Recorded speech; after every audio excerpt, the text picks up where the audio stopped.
Today on the table I have the PT111 G2 and the Smith & Wesson M&P Shield.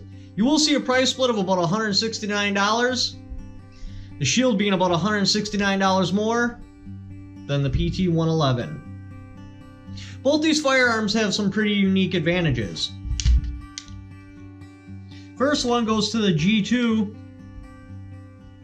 For the exact same size as the Shield is with the extended mag where you only get 8 rounds, the PT111, 12 rounds. The Shield is a lighter firearm. The Shield can also bust down to a smaller size.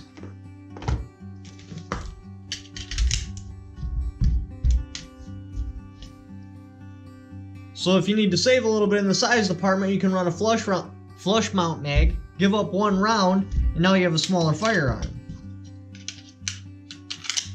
The PT111 G2 has adjustable sights for elevation and windage. The Shield just windage. The G2's got a loaded flag, not really a big fan of those. The Shield just has a hole drilled so you can just look down in there and see if it's loaded. The G2 breaks down similar to a Glock. Point in a safe direction, dry fire it, then you pull these 2 tabs down right here, slide comes off. Now the Shield's not a lot harder, but it does work a little different. You're going to lock your slide to the rear, then you flip your takedown lever in the downward position, then you dry fire it, and your slide comes off. It's not crazy harder, but the G2 is easier to get apart. Going back together though, I almost think the Shield's slightly easier. For whatever reason, it always gets hung up on the rear for me when I'm reassembling it. Now your G2 does have a second strike capability, so if you're running really crap ammo, you do get a second chance at it. Your Shield does not. Trigger break.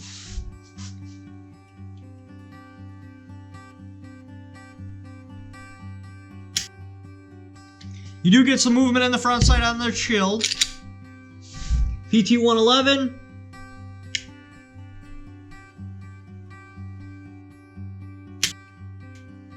You also get some movement on the front sight. The actual break of the trigger, I really don't see an advantage between either one. Now actually using the trigger, the Shield trigger's a lot easier to run. It's just smoother, the actual break's a little bit lighter. It's a lot easier for me to make a good shot with the Shield than the PT111. Also with the PT111, when the trigger hits the little safety thing, it kind of gets stuck, so you have to put some extra pressure on there, and it causes the firearm to shift. And if you're not pushing really low on it, right there, if you're pushing up a little bit higher, it gets stuck really bad. You hit nice and low, it's not too bad. Both use the 3-dot system with the sights. The G2, the dots are slightly smaller. Your G2 does have an accessory rail. Your Shield does not. Your G2 is a fatter firearm. Overall length, they're just about the same size, but the G2 is slightly longer. Now when you purchase the firearms, with your G2 you get your cardboard box, your lockdown key, this also adjusts your rear sight, and an extra 12-round magazine. With the Shield you get a cardboard box, range flag, trigger lock, or firearm lock, whatever you want to call it, and you get 2 magazines. You get a 7 and an 8 round. The overall construction of the firearms, the Shield just feels better. I like the finish on it. I like how everything's done. It feels better in my hands. The G2, it does feel like it's cheaply made, but at $169 split, it's kind of to be expected. Mag release on the Shield from your normal shooting position, very easy to hit, goes back in nice. G2, you can still hit it. It's a little bit different though. because the button's smaller and how far forward it is and where your thumb lands on it,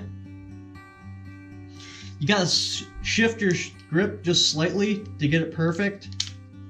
It helps if you just put your finger up here and go like this. Your G2 does have an external safety. As far as I know, you can't order this without a safety. Now the shield, on the other hand, you can get this in a pile of options. With a safety, without a safety, different sights attached. So what would I purchase? The shield or the G2? For me, it depends on the job. If I'm going to carry it, I would actually go with the shield just because I can compact this down a little bit smaller and it is lighter. The G2, if I'm going to use this for like a vehicle gun or a nightstand gun, because one, you get an accessory rail, there's a higher capacity, and it's cheap enough where I wouldn't mind leaving it in my vehicle and not worrying about it getting damaged or stolen. The insurance would totally cover that. But leave in the comments below which one you would pick and why. Thank you for watching. Don't forget to subscribe.